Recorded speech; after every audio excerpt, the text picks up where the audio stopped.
kan dhaabannee jirru saateenyu kan haasaa jirru saa callisnu kan dadhabni isaa dammayu maqaa Abbaa maqaa Ilmaa maqaa Hafuura Qulqulluu Waaqa tokko Ameen. Maqaa Abbaa kan Ilmaa kan Hafuura Qulqulluu Waaqa tokko Ameen.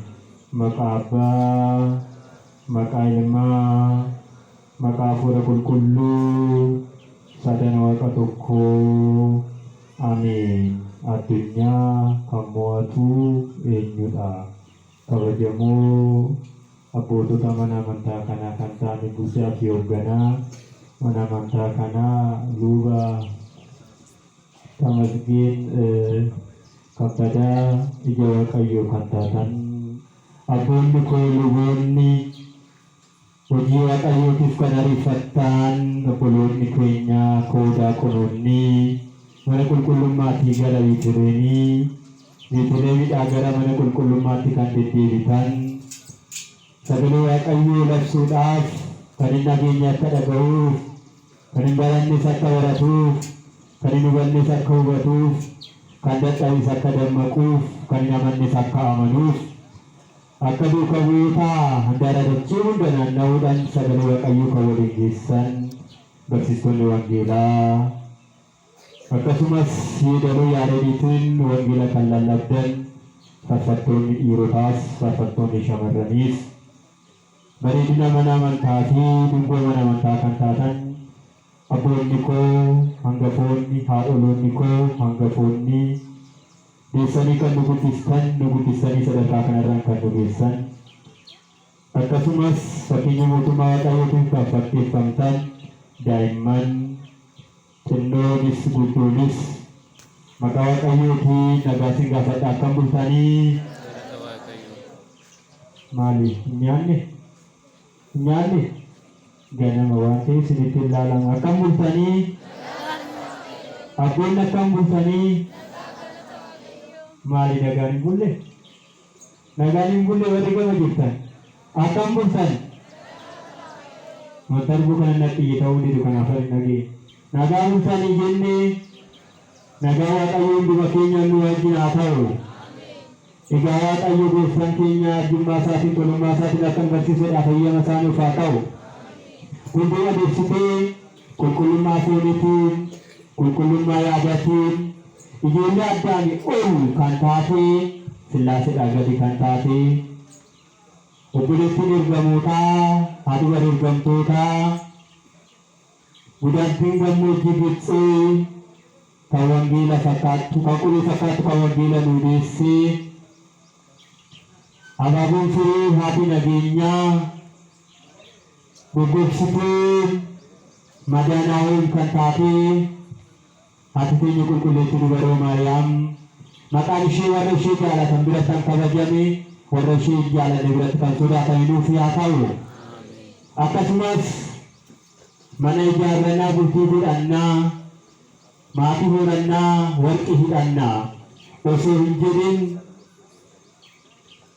dhugaaleen firee godhatanii fixeensa raabanii dhagaa waraafatanii oolanii kan bulan asii fakkii deddeebi'uudhaan mootota fuuldura dhaabbachuudhaan lafee isaanii caccabsanii dhiiga isaanii muranii billaadhaan qalamanii dhagaadhaan reebamanii mootota kan mo'atan qulqulloonni wareegamtoon qulqulloonni duukamoon qulqulloonni raajoon qulqulloonni abbootonni kabajni fi ulfinni bara baraa isaaniif haa ta'u.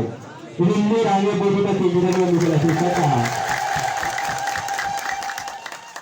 Yaa Waaqayyoo sagalee Waaqayyoo yoo darbu warri humna xuraa'oo qaban ni sodaatu. Warreen hafan ni dammaqu. Warra daddaniif gammachuudha. Warra dadhabaniifis cimina. Warra dheebataniifis dheebuu isaaniitu irraa ba'uudha. Sagalee Waaqayyoo yoo darbu warri Waaqayyo jaalatan laphee isaanii hir'isanii dhaggeeffatu. Warri gaddan ni gammadu. Sagalee Waaqayyoo jireenya. Sagalee Waaqayyoo mootummaa Waaqayyooti. Mootummaa Waaqayyoo sagalee Waaqayyooti. Kanaaf sagalee Waaqayyoo yoo dhaggeeffannu yoo barannu yoo barsiifnu laphee qulqulluudhaan akka qulqulluu Daawit jedhe yaa Waaqayyo yaa Uumaa koo maalirratti qulqulluu naafuuni afuura qajeelaa keessa kootti haaressi jennee barachuudhaaf dhaggeeffachuudhaaf Waaqayyoo akka qulqulleetti Lidiyaa lapheessaa keenya nu banee afuura qulqulluu isaatiin akka nu barsiisuudhaaf eeyyama isaa nuuf haa ta'u. Kan dhageenyu kanaan akka ittiin bannu osoo hin taane akka itti jiraannu firii 30 firii 60 firii 100 goofnee tajaajiltuu mana isaa dhaaltuu mana isaa faarfattuu mana isaa biyya isaa akka dhaallu mootummaa samii irraa akka argannuufidhaaf eeyyama isaa nuuf haa ta'u. Maaliif akkasitti walitti qabne beektuu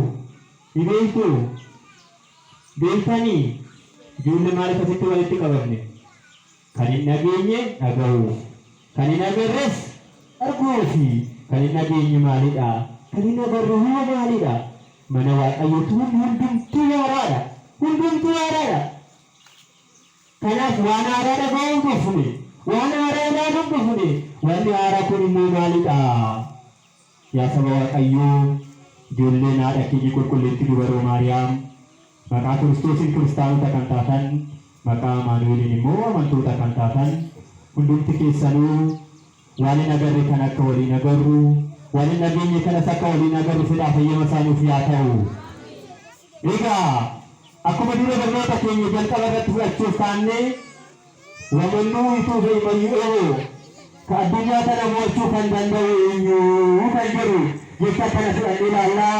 Ana nama dadhabaa kana dhaabee akka barsiisu isin immoo teessisuu akka nu barsiisu mootii qaraanii gooftaan gooftotaa waa'ee waaqotaa mucaan Beetleemii cubbabaan galaana Yordaanos baay'itaawwan gadaama Qorontos gudaanan gammoojjii Gibxii kakuu muufatti raajota isaatiif kakuu haratti duukamoota isaatiif iccitiisaa ibsee kan barsiisee nus dhaalees teessisee akka nu gorsuuf akka nu barsiisu fedhaaf eeyyama isaa nuuf haa ta'u.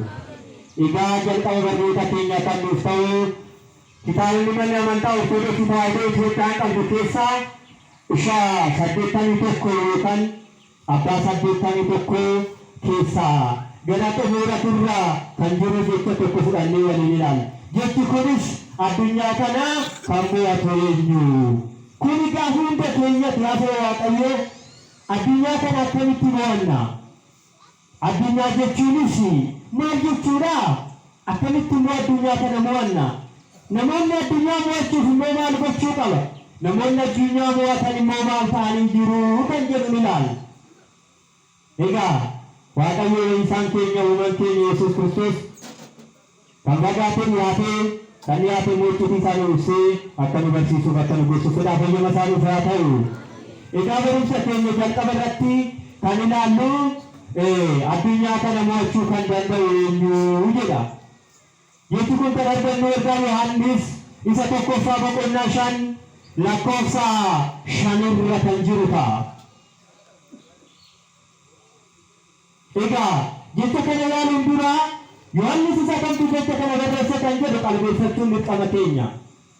Gaafa kakuu moofaa eegallee haga kakuu haarayaatti kitaaba dubbisnu haadholiin keenya abboonni keenya barsiistonni keenya barattoonni sanbatee mana amantaa kunis kan iddoo biraatis gaafa wangeela dubbisnu kakuu jalqabaati seera uumamaa yookaan seera dhalootaa kakuu moofaa yookaan kakuu duriitti kaasne waliigaltee haaraa yookiin kakuu haaraa amma ga'utti yoo dubbisnu maqaa namoota 3 arganna. Maqaa namoota meeqatu arganna? 3 arganna. Maqaan namoota 3 kunis maqaa Yohaannis jedhu nama 3 arganna. Garuu jecha kana kan arganna amma irratti ergaa Yohaannis 1:5 lakkoofsa 5 irratti addunyaa kan mo'atu eenyudha. Garuu jecha kana kan barreesse Yohaannis isa kamii kan akka ta'e adda baafachuu qabna. Yohaannis baay'eetu jira. Yohaannis kamiin ilma eenyuti? Eenyutu baay'e? Isa kamidha kan jedhu waan tokko ilaallee kayyoo barnoota keenyaa waliin baranna. Waan yoo jiraatu sagalee Waaqayyoo wajjin jirtu Waaqayyo si wajjin haa jiraatu. Egaa tokkoffaa Yohaannis 1:5 kan barreesse Yohaannis isa kam akka ta'e ilaaluun duratti kitaaba qulqulluu keessatti akkuma dura isinii kaafne namoota 3 keessaa kakuu moofaa keessatti raajonni waa'ee isaa kan dubbatani.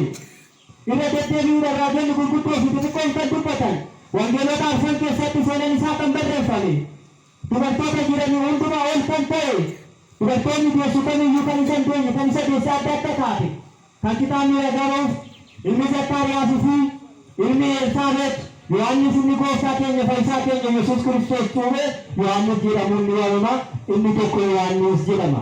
Kanas kan argannu kakuu Moosaa keessatti raajicha Isaayyaas boqonnaa 40 lakkoofsa 3, raajicha Milkiyaas boqonnaa 3 lakkoofsa 1, kakuu Haaraa keessatti wangeelonni arfan kan ragaa ba'aniif wangeela Maatewos boqonnaa 11 lakkoofsa 11 irratti, wangeela Luqaas boqonnaa 1 lakkoofsa 7, boqonnaa 7 lakkoofsa 28, wangeela Maarqos boqonnaa 1 lakkoofsa 2-3, xumura irratti wangeela Yohaannis boqonnaan 1 lakkoofsa 29 haga 31tti waa'ee Yohaannis ilma Zakkaariyaatii fi ilma Elsaabeet ragaan jechaadha yaa Waaqayyo. Kanaaf inni tokko Yohaannis jennee ni waamna. Inni lammaffaa irratti maqaan isaa wangeelota gaafa barannu gaafa barsiifnu teessnee hiikaa tokkos lamas jenne mana amantaa keenya gaafa nu barsiiftu Yohaannis nama isa tokko argatti. Inni kunis kakuu Moosaa keessatti maqaan isaa Arra Maarqos duukaa jedhamee waamamu, kakuu Moosaa keessatti Yohaannis jedhamee waamama. Inni kunis kan irraa dhalate maatii isaa abbaa isaa Aristoobuloosii fi haadha isaa Maariyaam irraayi. Kanas kan argannu hojii ergamootaa yookiin hojii duukaa bu'ootaa boqonnaa 12 lakkoofsa 12 irra jira jechuudha. Maqaan nama kanaa yookiin maqaan duukaa bu'aa kanaa Yohaannis jedhamee ni beekama.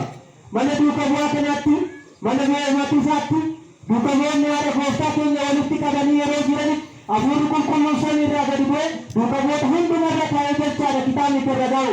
Manfas Qudus warra dhala Hawaariyaatti nama dadhabsaati jedha.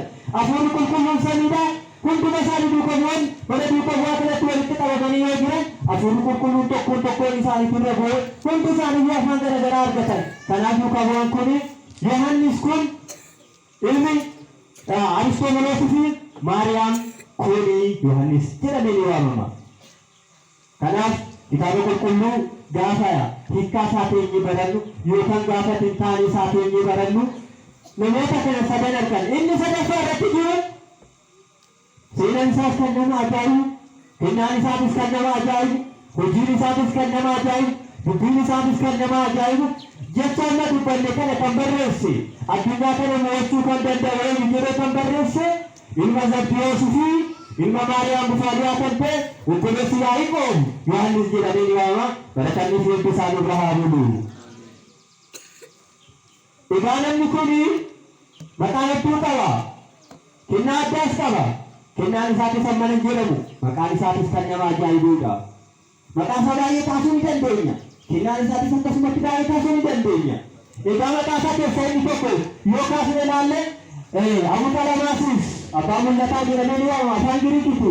Abbaa mul'ataa yookaan immoo mul'ataa odola Efeeximoon yookaan Fiximoot jedhamtu ta'uudhaan mana hidhaatti gara samii wallaalee samiin badamte gara fuulduraatti dhalli namaa maal akka ta'u maaltu akka ta'u dhalli namaa akkamitti murtoo akka argatu abbaa barreessee waan ta'eef inni kun Yohaannis jedhamee ni waamama.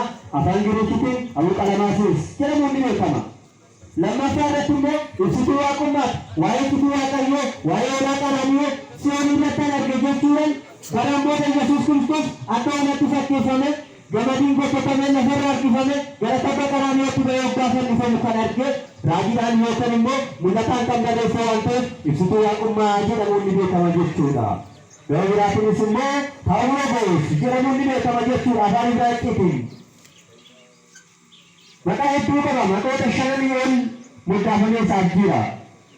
Egaa namni kun ibsituu qulqullummaa isaaf kennameedhaan Waaqayyo qulqullummaa fooniitii fi qulqullummaa sammuu isaa ibseen waa'ee ibsituu Waaqayyoo gadi bu'ee akka namaaf galuutti ibse.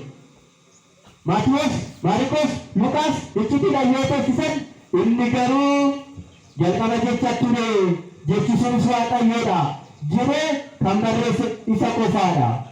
Kanaaf wangeelota keessatti yeroo hundayyuu jalqaba jecha ture. Jechi kunis Waaqayyo biraa jedhe kan teessise jechaadha. Maaliif kan akka Sebaariyoos, Luqaaniyoos, Ariyoos, Nistiroos akka hin muramneef akka hin shakkineef jecha ture.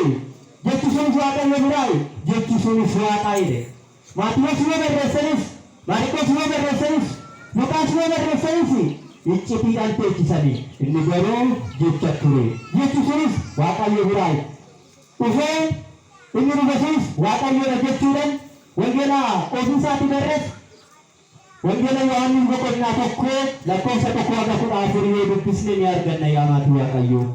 Egaa namni kun duukaa bu'aan kun Yohaannis jedhamuun ni beekama. Maaliif yoo jettan kennaan isaa kenname adda.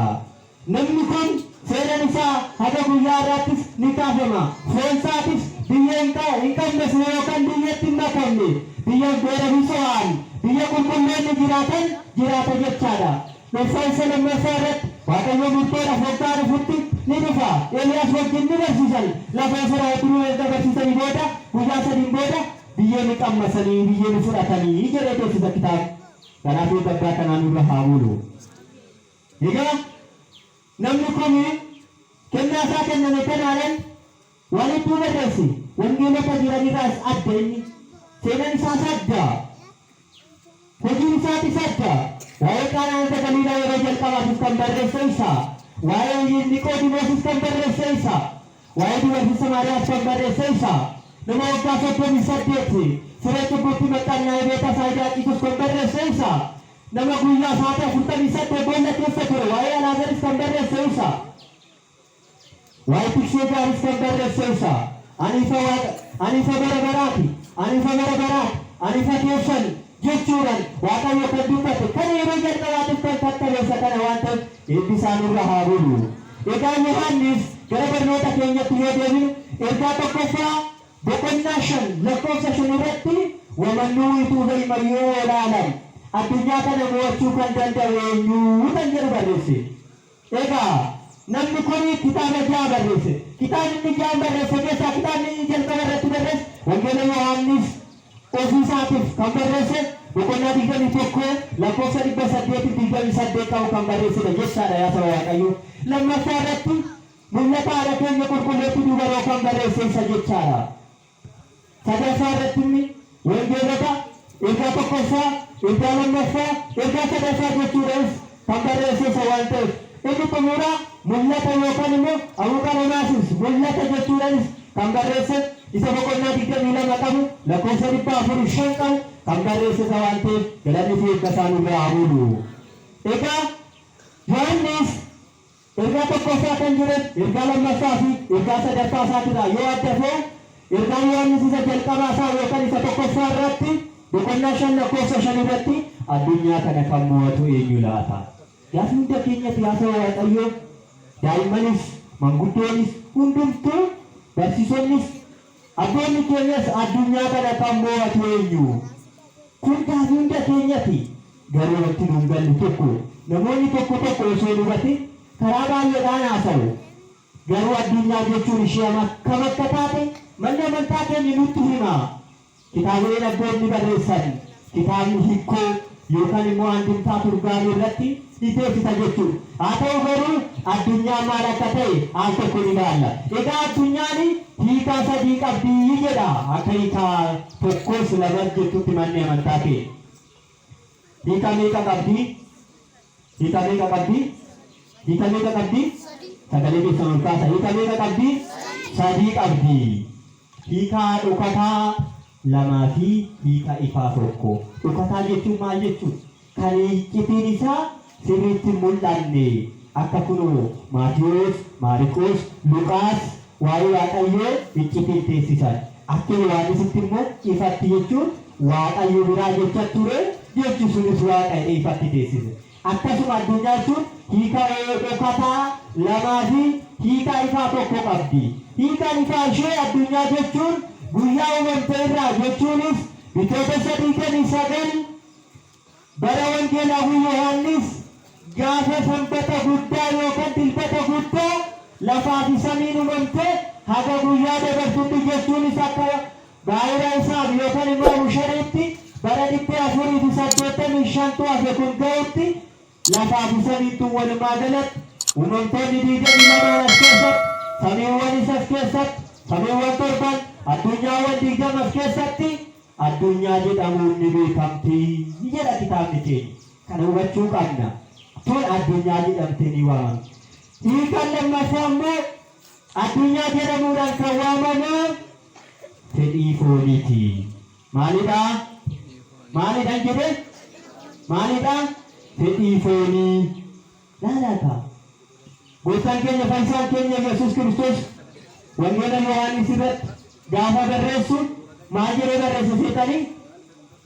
Ilaa hin sodaatinaa ani addunyaa kana mo'adheera. Addunyaan kun sin daddarbuu danda'a. Asiif achi sin buusuu danda'a. Mootota fuuldura sin dhaabuu danda'a. Sin garafuu dandeessi. Beela sin rukutuu dandeessi. Rakkinaaf sin rukutuu dandeessi. Namoota fuuldura dhaabuuf sin rukutuu dandeessi. Ani garuu addunyaa kana mo'adheera. Hin sodaatinaa. Sinis addunyaa ni mo'attuu jedhee beeksise wangeela Yohaannis boqonnaa 15 kaafnee yoo dubbisne. Egaa hiikan dhokkataa inni lammaffaa fedhii fooniitti erga jenne fedhii foonii maalidha? Yesuus Kiristoos addunyaa mo'adhe yoo jedhu lafaan samii mo'adhe jechuu isaati miti. Fedhii foonii mo'adheera jechuu isaati. Fedhii foonii maalidha? Abbaa keenya qulqullichi Phaawulos akkana jedha yaa saba Waaqayyoo akkana jechuudhaan teessisa. Phaawulos akkana jedha kitaaba isaa irratti ani garuu hafuuraan gaggeeffamaa jiraadha malee fedhii foonii raawwatinaa. Fedhiin foonii hafuura irratti ni morma. Hafuurris immoo fedhii foonii irratti ni morma. Lamaan isaaniitiyyuu wal mormu. Fedhiin foonii kan mul'ateedha jedha. Fedhiin foonii kan maal ta'eedha? Kan maal ta'eedha? Kan mul'ateedha.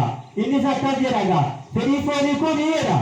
Fedhiin foonii kun tokko sagaagaluudha yookaan ejjuu sagaagaluudha.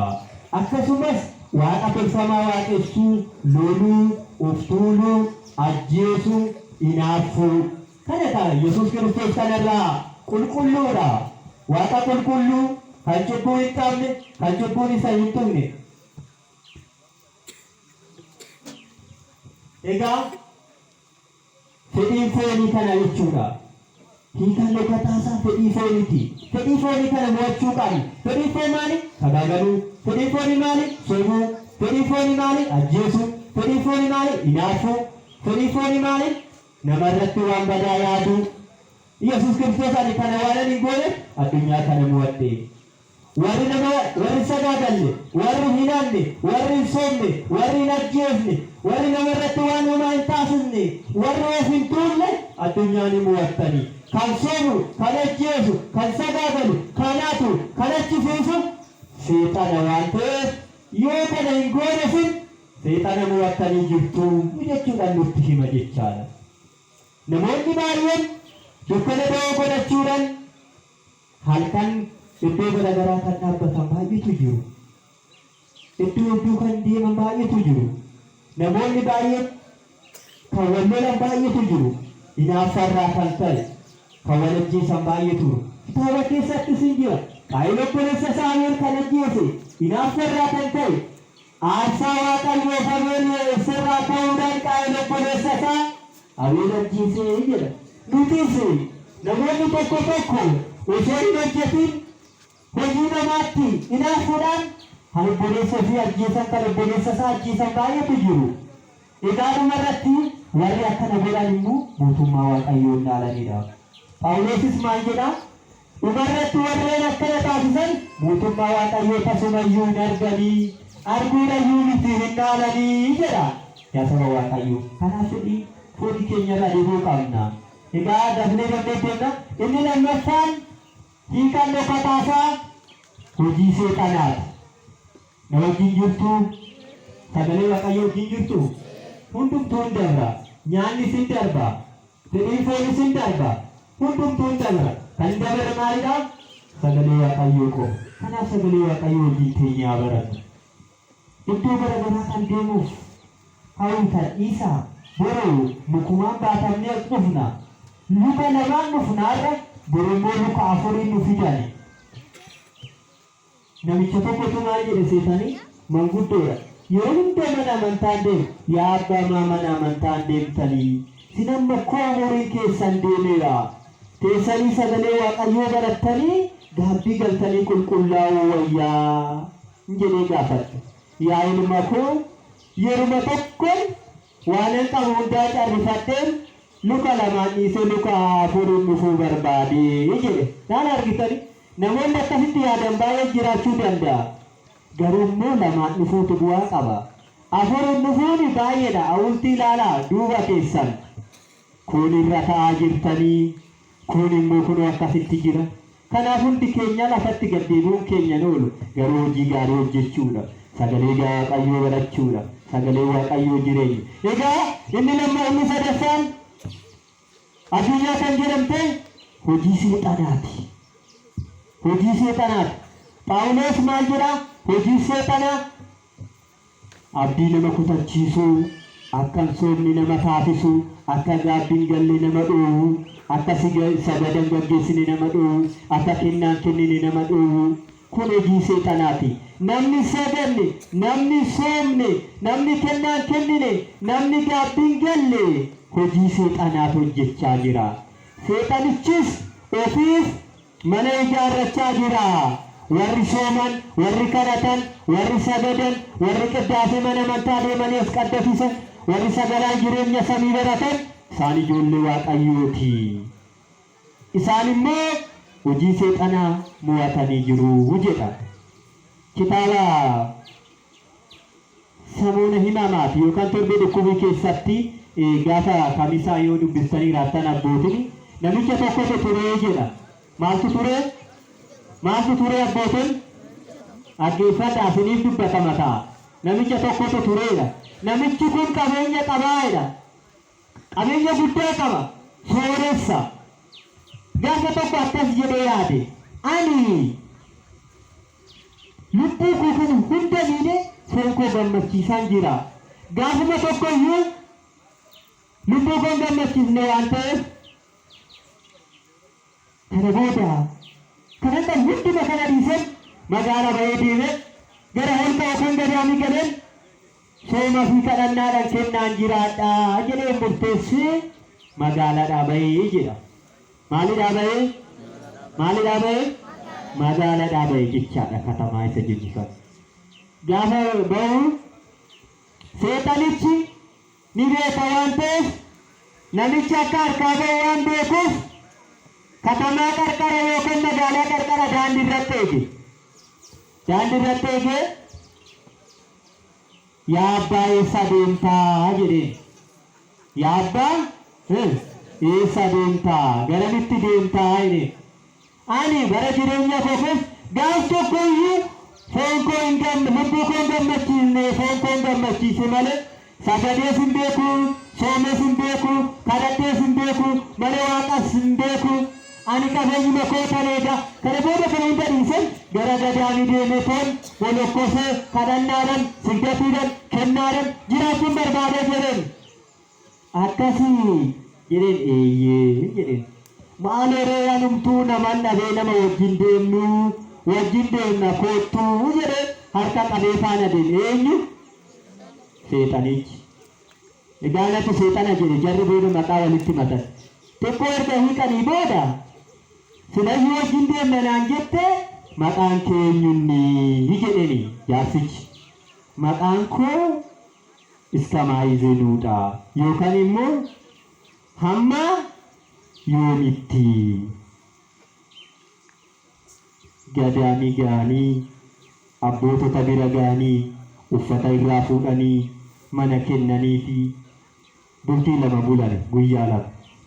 Gaafa guyyaa lama bulanii namichi manaa ba'e jaarichis Iskamaayizeenuun yookaan immoo hamma yoomitti wajjumaan jira waan ta'eef obbo yoomitti ka'ii kadhannaa taasifnaa jedhaan halkan rafi maaltu si jarjars waggaa 30 iyyuu addunyaa irratti funnee dhufne amma hin rafnaa amma murteessinee dhufne gara manaatti waan hin deebineef rafuu shedhiitii jedhee raffise deebise kadhannaa isaa jaas jalaa hambise. Saasa galitti sin kaaneren rafi maaltu si muddanu kana booda qabeenya hundaa dhiisnee dhufne asumatti duunee afnan deemnudha. Rafis kudha tokkos akkasuma godhe ganamas akkasuma godhe sa'aatii lamarratti ka'ee Uddaasee maaramii kadhannaa taasisee siggatuu barbaada jaarsichi. Kaayiin goonannaa ati gowwaadhaayi sitti asuma hin jenne wanti nuti waan hin jirreef amma nyaata keenya nyaanne galgala farsaatii 11 gadaanitti oguma millaan gaggeeffamu isaa wajjin gaggeessine jedhee laalaata ammas saatii lamatti namicha nyaachisa. Namichi booti oolu saatiin galgalaa keenyan hamma dugdanda dhukkuma waan ta'eef teenyitoo hin dhaggeeffannaadha. Hizboota hambisee jechaadha. Galgala lammataa sakkas godhe galgala sadaffaa sakkas godhe torbee tokko akkas godhe gaaf tokko namichi magaalaa kun akkas jedhee yaada ani kanan biyyaa ba'eefi kanan gara holqa yookaan gadaami gale ani soomiif kadhannaadhaan jiraachuun barbaada kadhachuun barbaada sagaduun barbaada kennuun barbaada soomuun barbaada ganama hojjechaa jiru waan ta'eef usuman gara magaalaatti deemee jedhee murteeffate. Gara magaalatti deemuudhaan kaan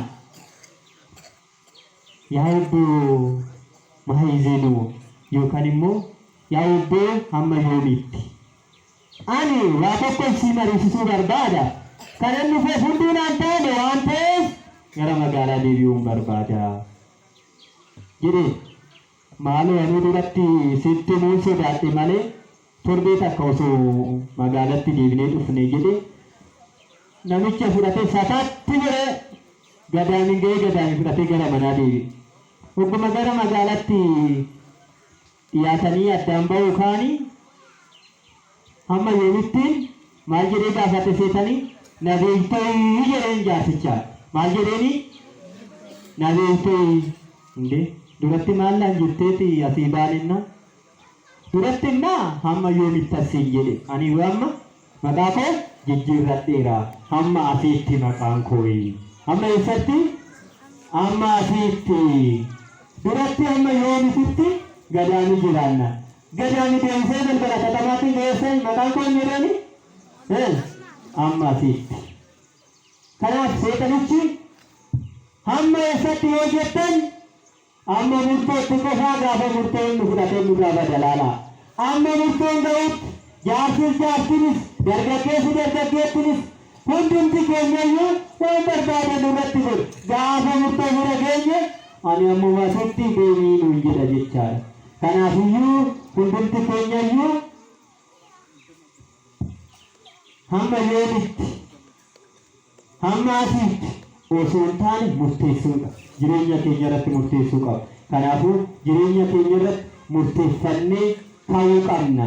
Namoonni murteeffatan mootummaa waaqayyoo dhaalaniiru. Namoonni amantaa isaaniitiin cimanii dhaabbatanis bakka yaadan ga'anii jiru. Namoonni shakkii malee mana waaqatti deddeebi'anis bara baraaf akka biqiltuu giddii kana keessatti bareedanii miidhaganii lalisaa jiru. Kanaaf nutis bara baraan akka deddeebinee akka faarfannuu fedhaa eeyyama isaanuuf haa ta'u.